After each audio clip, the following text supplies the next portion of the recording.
Hello and good morning, everybody. This is Murlocs, and this morning we just got news of the two-headed dragon actually coming back. A lot of us were a little worried that we wouldn't be getting it, but it looks like he was just on a little bit of a Christmas vacation himself, and he's going to be coming back to make our lives a little bit hellish for the holidays, but he is going to drop a pretty nice present, which is Soul of Thasma. So, this is the two-headed dragon, but we aren't just going to be going over two-headed dragon. We're going to be going over the Princess Flan, which is the rare boss version of this. We are going to be going over what the item drops, which is Soul of Thasma. Also, just letting you guys know, if you guys got 63 recipes of Purple Storm and you don't have the don't have the materials, this boss will also drop the materials for it. So, just might be a good time to farm those if you're not interested in this item. And we're going to be going over possible builds with this item. And there's actually a few really cool niche builds that you can do with it that normally you couldn't do with other raid items. So with that, let's get to it with this guy right here, which is the two-headed dragon. Now, if you guys have done the ribbon event, and you're thinking, oh boy, he's going to be just as bad, he's going to have those counters, man oh man, it's going to be pretty painful. You're right, he has those counters, but it's going to be worse because he's immune to steal time and agility break. So no trinity break, no speed break for you. Now, there is only one way to really slow him down, and that is just the slow effect itself. Now, what do you know? A unit that is dark, that is piercing type, has a slow 50% on his limit break, and that is Kane. So Kane is probably going to be the best one to it. Now, going over this unit in general, we have 15% elemental resist across the board with the exception of darkness, and the resistance damage comes along. We are at 25% resist against swords, which is a big ouch. Then all the rest, 20 against magic, 15 against strike and missile, but then it's weak against piercing by 15%.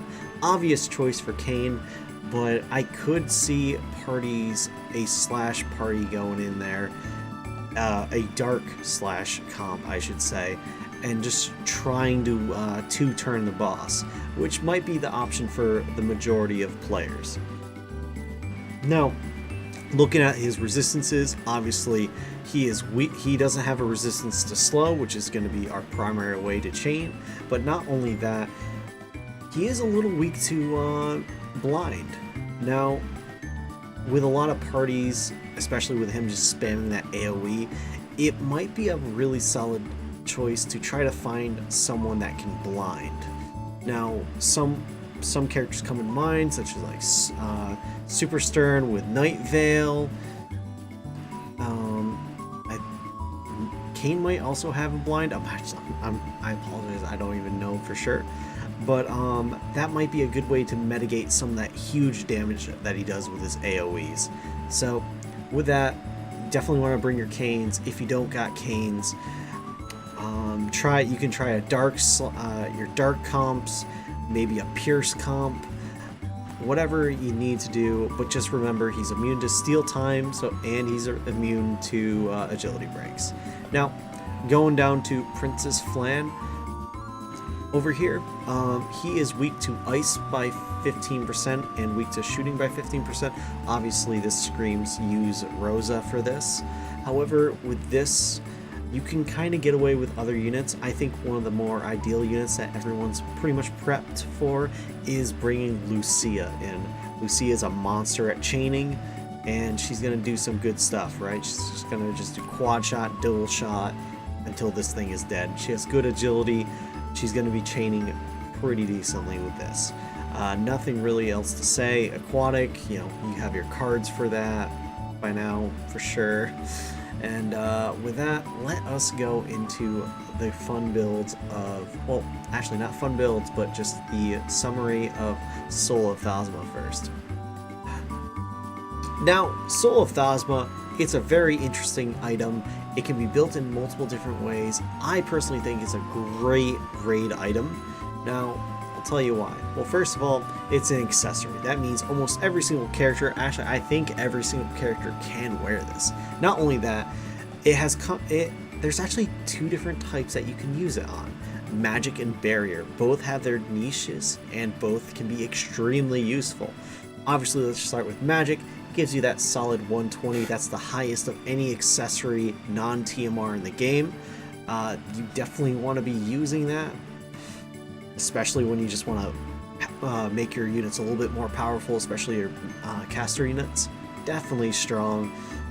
Even if you have a rod such as Platinum Rod that has like 150, 160 magic, it will bump down the magic down to a 60 or so. I believe it's 50%, but still that's 60 magic going toward your attacks and potentially one-shotting enemies, which is extremely important right now. Now, it also comes, it also comes with a plethora of +5s. So if we really look at it, at +5 you gain 25% resistance to silence. Not a big deal right now, however in the future there will be more units that will give silence, so definitely a nice thing to have. But the more important things is that, hey, it gives what a Smart Coat +5 gives.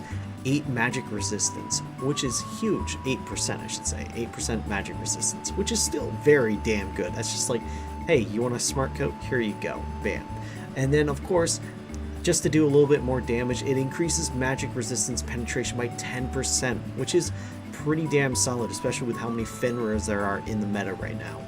Now, with that being said, you could also opt to build a barrier version, and that will, instead of 120 magic, give you 16 magic, but it will give you 12 spirit. Sure, it's not as high as Spirit Coat, but then again, it comes with a plethora of all these nice abilities. 12 spirit, which is still good. It gives you a little bit of magic, a lot of TP, which I forgot to mention in the first place. 40 TP, that's a pretty nice solid boost, and it's an accessory item, which is really damn solid. Now, I'll be showing you some ways to build a character around Soul of Thasma, which isn't the very traditional way. In the very traditional way is you equip that big old Platinum Rod +5 on, you equip this as the accessory, which just boosts the magic up by a lot, and you get that spell magic resist penetration on, and then you just start nuking. But other than that, we can start talking about other fun builds that we can try.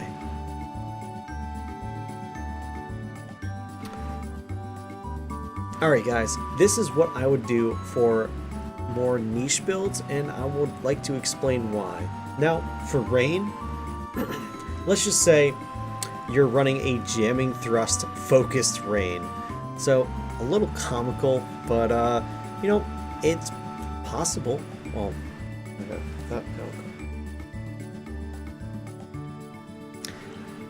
Alright guys, so let's talk a little bit about more niche builds with the Soul of Thasma. Now, these are very situational. This depends on the player, and it depends on the comp, right? So my first example is Rain replacing his sword with the Soul of Thasma. Now, a lot of people would be, why would you want to do this? One is, if you are doing the spamming of a jamming thrust, this might be a rather nice replacement, as well as just trying to get him more tanky and a little bit faster with the boots of Ayaka's team are given the 5 agility up. At this point, you can just have the magic version, have 120. Oop, forehead a little itched. Give him 120 magic from the Soul of Thasma, give him great damage, as well as giving him a little bit of magic pen, which is really cool. Magic resist pen. Making him still tanky though with the magic resist, which is really good because he's a mage tank. But then that allows him to wear armor such as the Platinum Robe, which is really damn good. Now, there's also the potential that you may have missed maxing out his sword, or you just don't have his sword as well, at all, I should say. Well, that's okay, because at least you have something there, and that's probably going to be better than other than your golden great sword or your rune sword, right? Because that's not going to give you too much magic But other than that, our second build actually goes around Tanky Mages. Now, the Tanky Mages, such as like Kilfei or... Now, Kilfei, I'm going to be running with that maybe as a barrier version, so you're getting that 12 spirit. You're going to get that nice magic resist, the magic pen, all that already stated before, all really nice stuff. And this allows you to run Platinum Robe, which is again very nice defense, but you can actually start wearing a weapon TMR. And right behind us we do have the Ignis Staff, which is Chell's TMR. Now, Chell's already a great character, but her TMR is pretty fantastic. Her magic is a little bit on the low side with 108, but everything else seems to really make this into a pretty decent weapon. 10 accuracy, 10 magic attack, 15 spirit penetration. That is a worthy substitution of a platinum rod if I ever saw one. So if you just give this all to Kilfei, she definitely might be a bit more tanky, and she'll still pack a punch. Of course, all this I still need to test because obviously Soul of Thasma is not out and I need to get my hands on it to test. But other than that, hey guys, this was just our little review, preview, maybe? No, it's just a breakdown really of the raid, sorry, of the raid bosses, of the item in question, and how to build it. So if you guys need to farm this item or finish up your purple storm because you ran out of time, this raid will be for you. Anyways guys, thank you for watching and have a fantastic day.